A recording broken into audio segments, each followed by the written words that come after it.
Giannis may sagot na sa trade rumor sa susunod na season.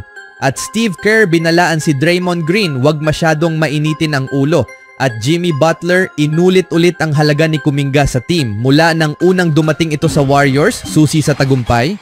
Natapos ang season ng Milwaukee Bucks sa unang round para sa ikatlong sunod na taon matapos ang 4-1 series na pagkatalo laban sa Indiana Pacers. Ngayon ang tanong ay kung mananatili pa ba ang superstar at 2 beses na NBA MVP na si Giannis Antetokounmpo para sa 2025-26 season.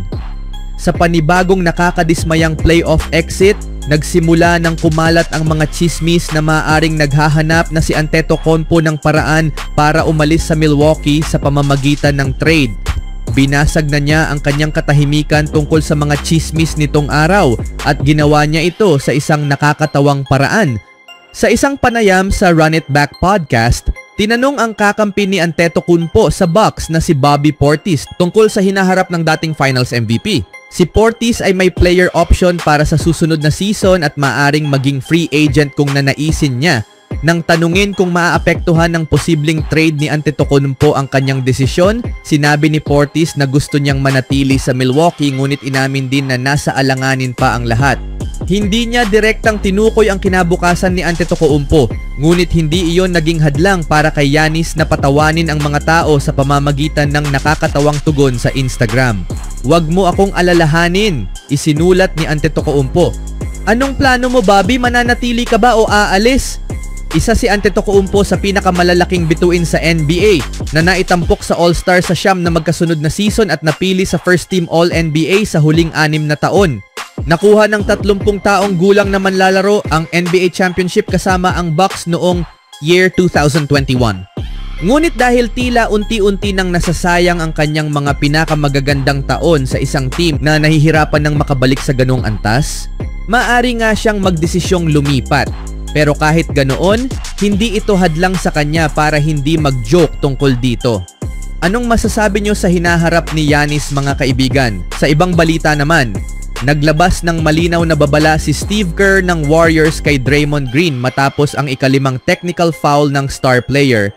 Nagpadala ng malinaw na mensahe si head coach Steve Kerr ng Golden State Warriors kay Draymond Green matapos makuha ni Green ang kanyang ikalimang technical foul sa postseason sa Game 2 ng Western Conference Semifinals laban sa Minnesota Timberwolves. Hindi nagpaligoy-ligoy si Kerr sa kanyang mga komento pagkatapos ng laro. "Kailangan na niyang mag-ingat ngayon," diretsong sabi ni Kerr.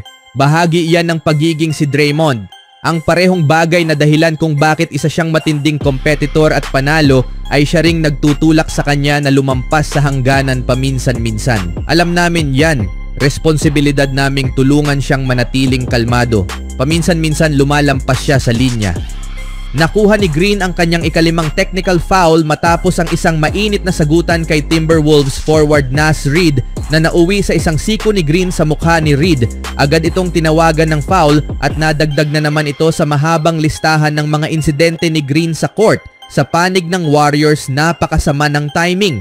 Sa kasalukuyan, naka-sideline si Stephen Curry dahil sa hamstring injury, kaya mas mahalaga kaysa dati ang presensya ni Green. 2 technical foul pa at automatikong masususpinde si Green. Isang malaking dagok na maaaring makabago sa takbo ng serye. Ramdam na ng Warriors ang pressure. Ang pagkatalo nila sa Game 2 laban sa Timberwolves ay hindi naging dikit. Nagtapos sa isang blowout score. Nagtapos si Green ng 9 na puntos, 5 assists at 4 na rebounds sa loob ng 29 na minuto. Ngunit na-overshadowed ang kanyang kontribusyon dahil sa emosyonal niyang pagkilos. Malinaw ang mensahe ni Kerr, hindi kayang mawala ng Warriors kay Green, lalo na ngayon. Sa pagkakatabla ng serye sa isa, babalik ang Warriors sa Chase Center para sa Game 3 sa Linggo. Mayo 11, bit-bit ang pag-asang muling makuha ang kontrol.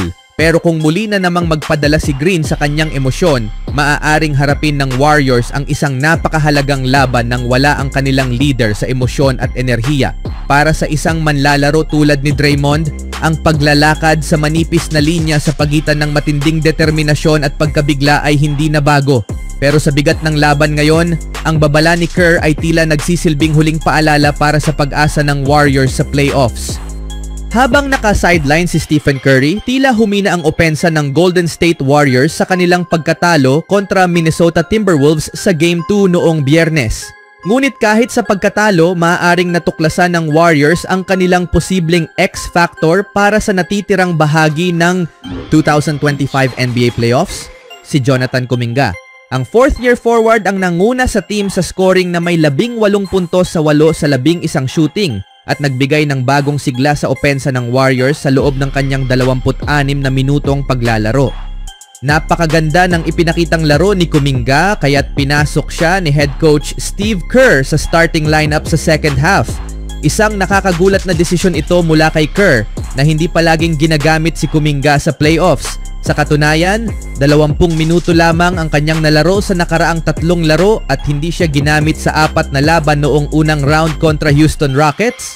Bagamat kapansin-pansin pa rin ang mga kahinaan ni Kuminga sa decision making, gaya ng 2 careless turnovers noong Biyernes, taglay niya ang atletismo na lubhang kailangan ng Warriors laban sa isang pisikal na team gaya ng Timberwolves. Ilang beses noong Game 2 ang kanyang paglusot sa gitna ng depensa ng Minnesota at pagtapos sa rim, kabilang na ang isang malupit na dunk kay Rudy Gobert na ikinabuhay ng crowd.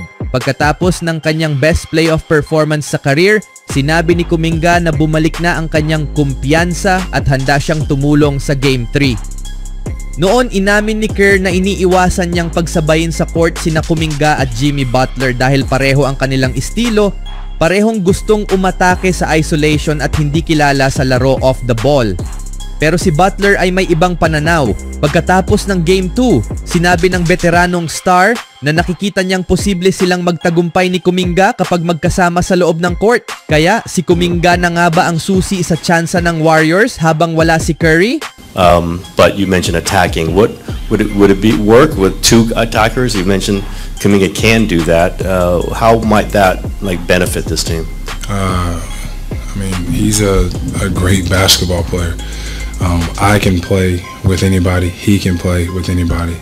It's all about playing basketball the right way. That's all it is. Attack to score, attack to pass. You just make the right play over and over and over again every single time. No matter who you're out there with. Just play basketball the right way. And me and JK could thrive, can and will thrive together on the basketball floor. Sa opinyon ng mga panelista ng Inside the NBA sa TNT, magandang ideya para kay Kerr na bigyan si Kuminga ng mas mahabang minuto sa Game 3. Mawawala pa rin si Curry nang hindi bababa sa 1 linggo dahil sa grade 1 hamstring strain at inaasahang maaari siyang bumalik sa Game 5 o Game 6. Habang sinisikap ng Warriors na manatiling buhay sa serye, maaaring si Kuminga ang spark na hindi nila inaakalang kailangan nila. Anong masasabi niyo mga kaibigan? Kailangan ba ng mas mahabang minuto kay Kuminga? Even when you feel low, you can still go. Even when you feel slow, you can still go. Even when there's no hope, you can still go. I never answer to no, man, I still go. Go, go.